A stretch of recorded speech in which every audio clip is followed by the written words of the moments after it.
Jadi ada 4 strategi yang dimainkan oleh Pak Jokowi menghadapi PDIP. Dan strategi politik ini menurutku efektif bagi siapa saja di antara kita yang memposisikan diri sebagai politisi. Coba kita pelajari, guys. Halo guys, Anda kembali bersama saya lagi, Bang Bill.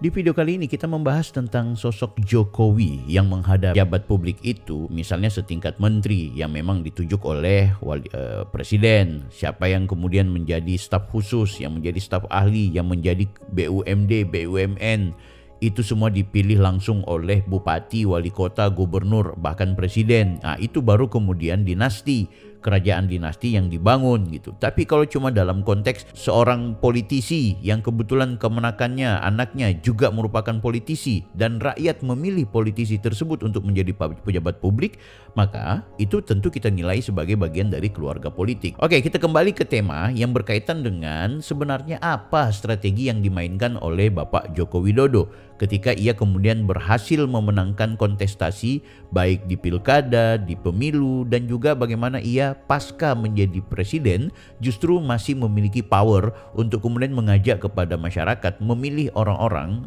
atau kandidat-kandidat yang menjadi pilihan Pak Jokowi juga.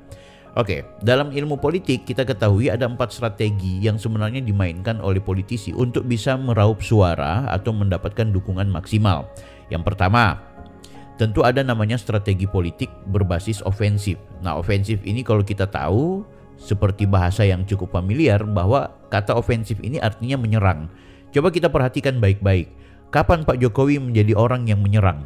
Kapan Pak Jokowi ketika dia kemudian menegasikan dirinya untuk melakukan serangan? Kapan dia langsung terjun? Kapan dia kemudian langsung melakukan aktivitas yang seolah-olah dia sebenarnya menyerang gitu. Nah, secara umum sebenarnya Pak Jokowi ketika menyerang secara politis, yang dia lakukan adalah dia langsung action di lapangan. Dia tunjukkan etos kerja ketika menjadi pejabat, dia tunjukkan untuk turun ke lapangan ketika berkampanye. Bahkan ia dengan gerakan-gerakan senyuman saja dia sudah menyerang sebenarnya, guys. Tapi ada satu peristiwa menarik ketika waktu itu kalau tidak salah ada pertemuan antara seluruh relawan dan juga Pak Jokowi. Ia menegaskan bahwa selama ini dia dihina, selama ini dia difitnah, selama ini dia kemudian dicaci, dia digunjing, dia diam. Tapi akhirnya tiba saat dia mengatakan saya akan lawan. Saya difitnah, fitnah saya diam. Dijelek-jelekin saya juga diam. Dicela, direndah-rendahkan saya juga diam. Dihujat, dihina-hina saya juga diam. Tetapi hari ini di Jogja saya sampaikan saya akan lawan.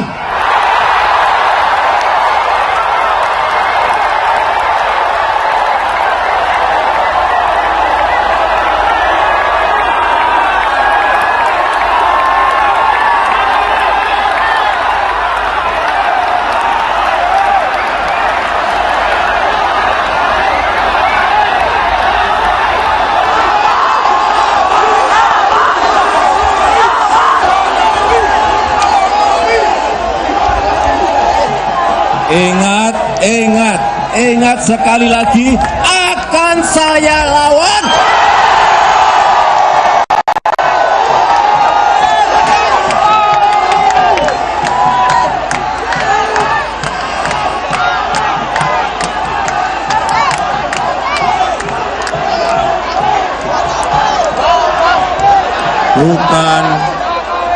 Bukan untuk diri saya. Bukan untuk diri saya, tetapi ini untuk negara.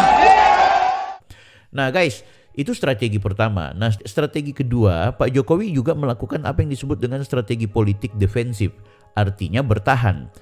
Kita justru melihat bagaimana Pak Jokowi pribadinya ini betul-betul lebih memilih untuk tidak banyak bicara, tidak melakukan aksi-aksi atau tindakan-tindakan yang justru sebenarnya membuat lawannya itu mampu membaca Pak Jokowi akan seperti apa dan bagaimana. Makanya tidak heran di balik diamnya Pak Jokowi dia diserang. Waktu itu Ibu Megawati menyebutnya kalau bukan karena PDIP nggak bisa ini Pak Jokowi ini bukan siapa-siapa. Pak Jokowi itu ngono lho, mentang-mentang. Lah iya, Padahal Pak Jokowi kalau nggak ada PDI Perjuangan juga, aduh kasihan dah.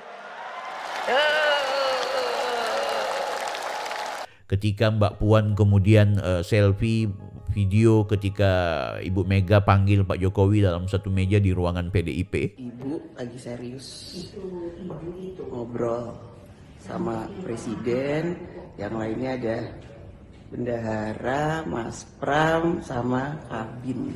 Jokowi tenang, Jokowi tidak merasa direndahkan tapi dia diam. Ketika Pak Jokowi punya strategi untuk bagaimana memasangkan Ganjar dengan Prabowo, tapi ternyata justru dia diserang oleh internal partai, dia juga diam. Banyak hal yang sebenarnya ketika Pak Jokowi itu dihajar, dicaci maki, dihina-hina oleh elit politik lainnya, ia justru diam. Dia tidak mengambil sikap yang justru hanya akan membuat hitung-hitungannya tidak lagi matang. Makanya di video saya sebelumnya, Pak Jokowi itu punya strategi stoik atau strategi masa bodoh atau bodoh amat. Dia tidak akan peduli terhadap orang menggunjing apapun sama dia, yang penting dia bekerja gitu. Nah, tentu istilah stoikisme ini atau bodoh amat Anda bisa cek di video saya sebelumnya. Nah, strategi yang ketiga yang dilakukan oleh Pak Jokowi, baca. Tidak sedikit kader-kader Partai Demokrasi Indonesia Perjuangan, para elit-elit yang memang sebenarnya mereka adalah orang-orang yang menjadi pentolan di PDIP, keluar dari PDIP. Kenapa? Karena ingin bersatu bersama Pak Jokowi. Inilah kehebatan-kehebatan dan inilah strategi marketing yang dimainkan oleh Pak Jokowi, sehingga orang kemudian mau melirik Jokowi, mau kemanapun Pak Jokowi. Apapun yang menjadi produksi pikiran, tindakan yang dikelola oleh Jokowi dalam konteks politik, orang kemudian pasti akan menjadikannya sebagai kiblat. Memang tidak semua, tapi dalam konteks politik elektoral lebih didominasi atau mayoritas suara memilih atau dukungan kepada politisi tertentu, maka disitulah letak kemenangannya. Oke, jadi ingat ya, ada 4 strategi politik yang dimainkan oleh Pak Jokowi dan itu semua efektif sehingga membuat dia berhasil menjadi wali kota Solo, berhasil menjadi gubernur, berhasil menjadi 2 periode sebagai Presiden Republik Indonesia. Ingat, pertama dia menyerang, ofensif, yang kedua dia bertahan, defensif, yang ketiga dia menggunakan strategi yang disebut dengan positioning. Jadi kapan dia memposisikan dirinya sebagai apa, di mana dia meletakkan dirinya sebagai bagaimana, dan siapa posisinya nanti ketika kemudian dia berada dalam konteks-konteks tertentu. Dan yang terakhir adalah marketing politik. Marketing politik yang dimainkan oleh Jokowi luar biasa.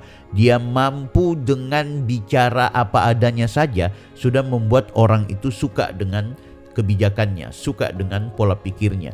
Bahkan Prabowo pun harus memposisikan diri sebagai murid politik dari Jokowi, baru kemudian dia bisa memenangkan pertarungan Pilpres setelah beberapa kali kalah melawan Jokowi pada pemilu atau pada pemilihan presiden sebelum-sebelumnya. Kita undang pertama kali karena moral agak tinggi, Pak.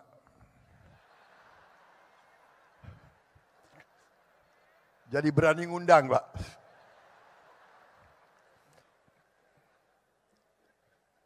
Waktu kalah nggak usah undang-undang.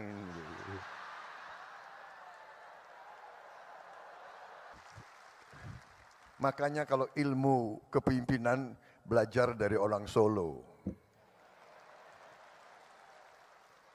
Datang ke rumah, habis itu bawa undangan, mohon hadir pelantikan. Waduh, gimana ini? Guys, kalau Anda nggak sepakat dengan pikiran dan teori ini, silahkan Anda tulis di kolom komentar, kita bisa berdiskusi di situ. Jangan lupa like, comment, and subscribe. Terima kasih atas kebersamaannya. Mohon maaf kalau ada kata-kata yang kurang berkenan. Saya Bang Bill, Offside.